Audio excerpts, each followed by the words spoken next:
अस्सलाम वालेकुम and welcome to my channel medico girl. आज हम गाइटिन के चैप्टर नंबर 18 जो कि है nervous regulation of circulation and rapid control of arterial pressure के सारे इंपॉर्टेंट पॉइंट्स देखेंगे विद ऑल द एमसीक्यूज। तो let's move toward the chapter. हमारे पास जो नर्वस सिस्टम है कंट्रोल करता है रेगुलेशन को through autonomic nervous system. Autonomic nervous system में सिम्पैथेटिक नर्वस सिस्टम शामिल है और साथ में पैरासिम्पैथेटिक नर्वस सिस्टम शामिल है। सिम्पैथेटिक नर्वस सिस्टम में जो सिम्पैथेटिक वेजोमोटर नर्व फाइबर्स हैं वो आती हैं सारे थोरेसिक स्पाइनल नर्व से T1 टू T12। साथ में first and second number spinal nerve से भी आती हैं सिम्पैथेटिक वेजोमोटर फाइबर्स। और सिम्पैथेटिक वेजोमोटर फाइबर्स जाके स्टिमुलेट करती हैं ब्लड वेजल्स को और साथ में हार्ट को। ब्लड वेजल्स पे इनका क्या इफेक्ट होता है कि ब्लड वेजल्स को ये कॉन्स्ट्रिक्ट कर देती हैं, उनका डायमीटर कम हो जाता है, कॉन्स्ट्रिक्ट कर देती हैं। तो जब ये आर्टरीज और आर्टेरियोल्स को कॉन्स्ट्रिक्ट करती हैं तो उनका रेजिस्टेंस ज़्यादा होता है। रेजिस्टेंस ज़्यादा करती हैं तो इन टर्न ये हमारे पास आर्टेरियल प्रेशर को इंक्रीज़ करवाती हैं। ठीक है, तो sympathetic nervous system is important in rising the arterial pressure. Second effect इनका हार्ट पे होता है, ये हार्ट को स्टिमुलेट करती है। सिम्पैथेटिक नर्व फाइबर्स हार्ट को स्टिमुलेट करती हैं। हार्ट पे क्या इफेक्ट होता है कि ये इंक्रीज़ कर देती हैं हार्ट रेट को भी और पंपिंग को भी इंक्रीज़ कर देती हैं। हार्ट अच्छे से पंप करता है जब उसको सिम्पैथेटिक नर्व फाइबर्स मिल रही होती है। Second is parasympathetic nervous system. Parasympathetic nervous system का वैस्कुलर पे वेजल्स पे कम ही इफेक्ट होता है, इसका इफेक्ट हार्ट रेट पे होता है। ये हार्ट रेट को कम कर देती हैं, साथ में उसके हार्ट की कॉन्ट्रैक्टिलिटी की एबिलिटी भी कम कर देती हैं जब पैरासिम्पैथेटिक नर्व फाइबर्स। और पैरासिम्पैथेटिक नर्व फाइबर्स आती हैं थ्रू वैगस नर्व और हार्ट को स्टिमुलेट करती हैं, हार्ट रेट कम कर देती हैं।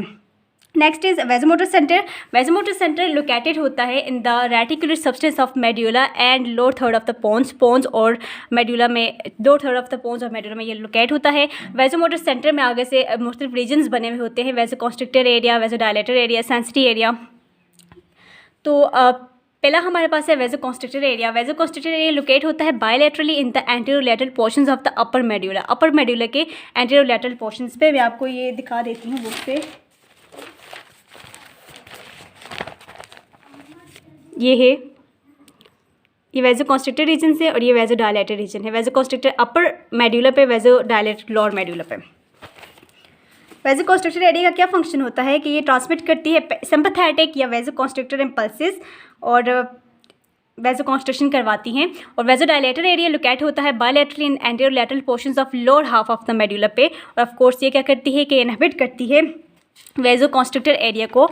वेजोकॉन्स्ट्रिक्टर एरिया के बारे में एक और बात है कि ये एक्साइट करती है वेजोकॉन्स्ट्रिक्टर एरिया थ्रू सिम्पैथेटिक या वेजोकॉन्स्ट्रिक्टर इम्पल्सेस के जरिए एक्साइट करती है प्री गैंग्लियोनिक वेजोकॉन्स्ट्रिक्टर न्यूरॉन्स को एक्साइट करती है। और वेजोडायलेटर एरिया इनहिबिट करती है वेजोकॉन्स्ट्रिक्टर एरिया को और डायलेशन करवाते हैं, ठीक है, through vagus nerves. Next is sensory area. Sensory area locate होता है bilaterally in the nucleus of tractus solitarius which is the sensory nucleus. और सेंसरी फाइबर्स इस तक पहुंचते हैं nerve fibers through vagus nerve and glossopharyngeal nerves. और ये locate होता है in posterior lateral portions of medulla and lower pons and it receives sensory signals through vagus and glossopharyngeal nerves जो कि 9th और 10th क्रैनियल नर्व्स है, उनके जरिए सेंसरी सिग्नल्स आते हैं यहाँ पे न्यूक्लियस ऑफ ट्रैक्टस सोलिटेरियस में जो कि posterior lateral portions of medulla और लोअर पोन्स में होता है। और जब इसके बाद एफरेंट सिग्नल्स जाते हैं तो उसके मुताबिक वो वेजोकॉन्स्ट्रिक्टर और वेजोडायलेटर की एक्टिविटी को कंट्रोल करता है। This it has a reflex function nucleus of tractus solitarius का।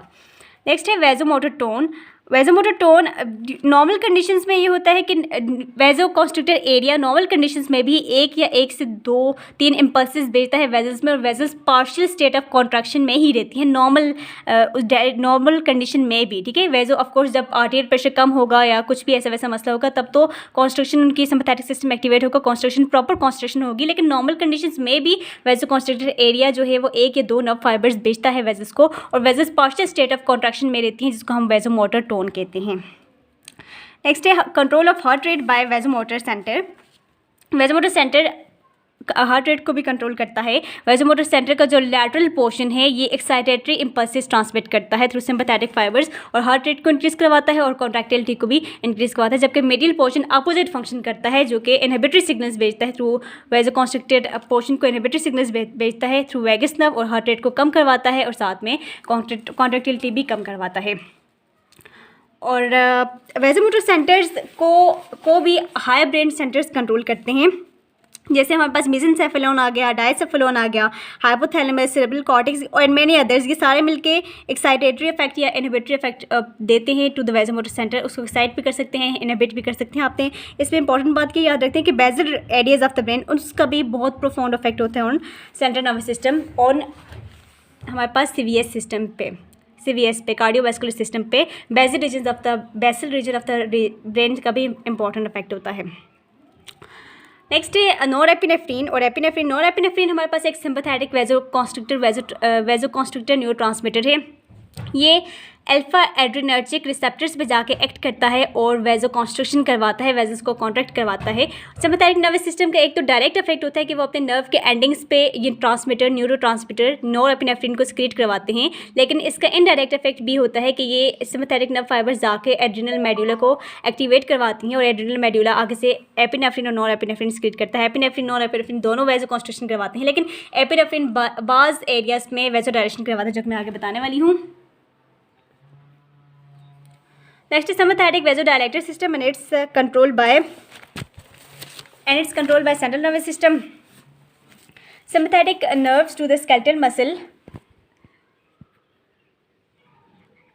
Sympathetic nerves to skeletal muscles. Skeletal muscles में जो sympathetic nerves होती हैं उन पे sympathetic vasodilator fibers होते हैं। आपने मोटर स्केलेटल मसल्स के बारे में ये बहुत इंपॉर्टेंट एमसीक्यू आता है कि स्केलेटल मसल्स में हमारे पास बीटा एड्रिनर्जिक रिसेप्टर्स होते हैं। बीटा एड्रिनर्जिक रिसेप्टर्स और बीटा एड्रिनर्जिक रिसेप्टर्स को कुछ एनिमल्स में एसिटाइलकोलिन स्टिमुलेट करता है और हमारे पास प्राइमेट्स में, ह्यूमंस में एपिनेफ्रिन एक्टिवेट करता है, स्टिमुलेट करता है बीटा एड्रिनर्जिक रिसेप्टर्स जो कि प्रेजेंट होते हैं स्केलेटल मसल्स में और उनकी वेजोडायलेशन करवाता है। तो एपिनेफ्रिन जो कि मैंने यहाँ पर बताया था, एपिनेफ्रिन और एपिनेफ्रिन वेजो कॉन्स्ट्रक्शन करवाते हैं, लेकिन एपिनेफ्रिन ये स्केलेटल मसल्स में और ब्रोंक्यूल्स में और स्केलेटल मसल्स में ये वेजोडायलेशन करवाता है। बहुत इंपॉर्टेंट पॉइंट है, इसके आपने याद रखना है। और इसके बाद ये सुपर इंपॉर्टेंट पॉइंट ये हमारे पास नेक्स्ट है कि anterior hypothalamus that is high brain centres, जहाँ पे वो भी सिंपैथेटिक वेजोडायलेटर सिस्टम को कंट्रोल करते हैं और हाई ब्रेन सेंटर में एंटीरियर हाइपोथैलेमस है जो कि कंट्रोल करता है वेजोडायलेटर सिस्टम को। आगे नेक्स्ट वीडियो में बताती हूँ।